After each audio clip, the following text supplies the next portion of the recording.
안녕하세요. 헬로우 코리안입니다.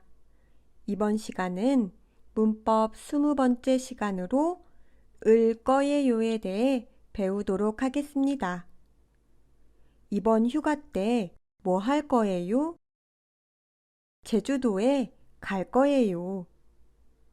을 거예요는 동사나 형용사 뒤에 사용합니다. 그리고 미래의 계획이나 자신의 의지 또는 추측을 나타냅니다.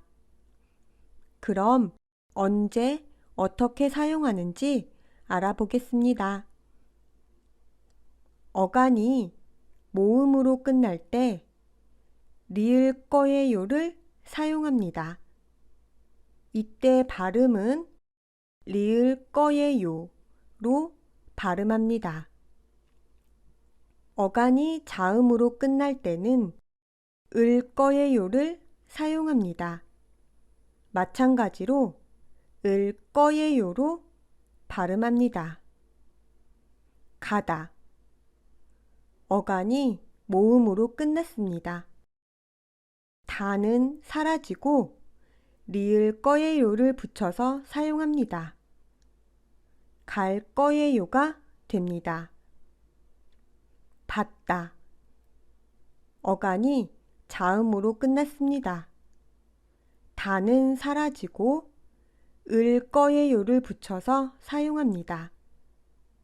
받을 거예요가 됩니다. 가다는 갈 거예요. 받다는 받을 거예요가 됩니다. 가다처럼 받침이 없으면 리을 거예요를 사용하고 받다처럼 받침이 있으면 을 거예요를 사용합니다. 한국어를 배울 거예요. 배우다는 받침이 없습니다. 리을 거예요를 사용해서 배울 거예요가 됩니다. 삼계탕을 먹을 거예요. 먹다는 받침이 있습니다. 을 거예요를 사용해서 먹을 거예요가 됩니다. 반바지를 입을 거예요. 입다는 받침이 있습니다. 을 거예요를 사용해서 입을 거예요가 됩니다. 이 문법에 몇 가지 불규칙이 있습니다. 살다.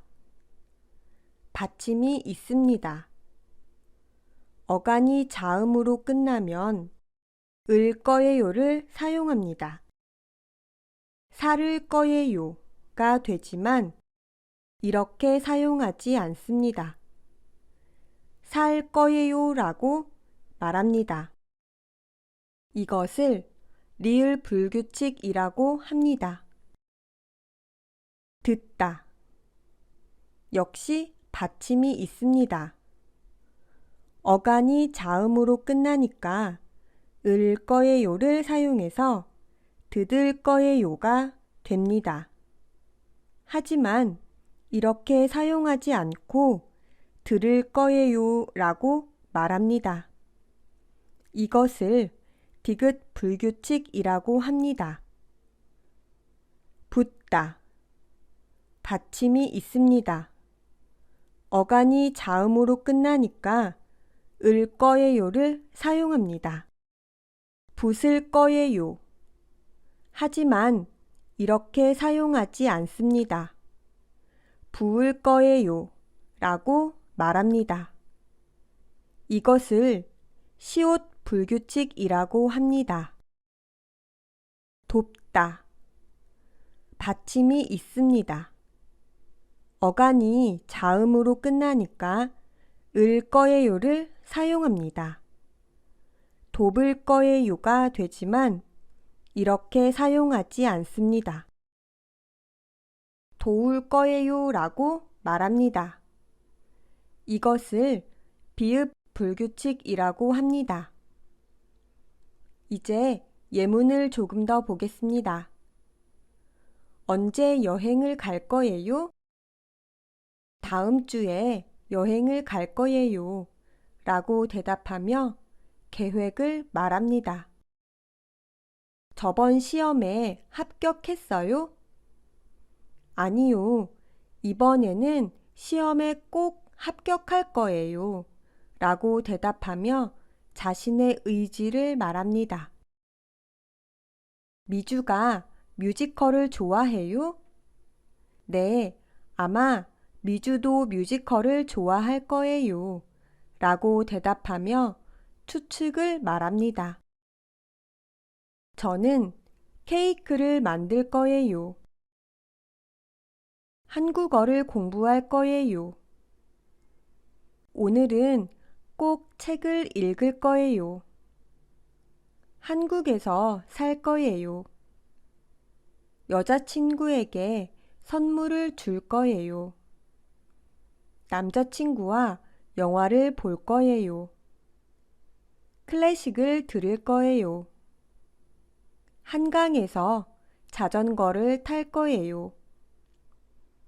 이제 연습 문제를 보겠습니다. 보기와 같이 표를 완성해 보세요.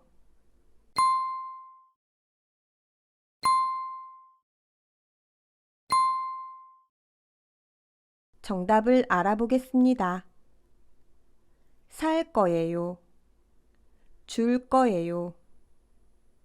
씻을 거예요. 만날 거예요. 다음 그림을 보고 대화를 완성해 보세요.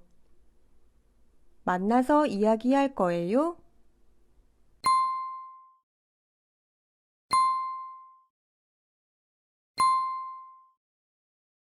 정답을 알아보겠습니다. 아니요, 전화로 이야기할 거예요. 드라마를 볼 거예요?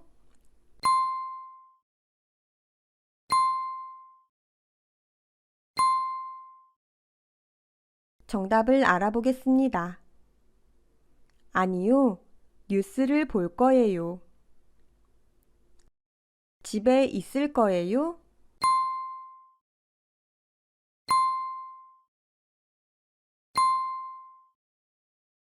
정답을 알아보겠습니다. 아니요, 강아지 산책을 갈 거예요. 오늘 배운 내용을 정리해 보겠습니다. 을 거예요는 동사나 형용사 뒤에 사용해서 미래의 계획이나 자신의 의지 또는 추측을 나타냅니다. 받침이 없을 때는 리을 거예요를 사용합니다. 갈 거예요처럼 사용합니다. 받침이 있을 때는 을 거예요를 사용합니다. 받을 거예요처럼 사용합니다. 여기에는 4가지 불규칙이 있습니다. 리을 불규칙, 살다는 살 거예요가 됩니다. 디귿 불규칙, 듣다는 들을 거예요가 됩니다. 시옷 불규칙, 붓다는 부을 거예요가 됩니다. 비읍 불규칙, 돕다는 도울 거예요가 됩니다. 내년에는 한국으로 여행을 갈 거예요. 친구와 밥을 먹을 거예요 처럼 사용합니다.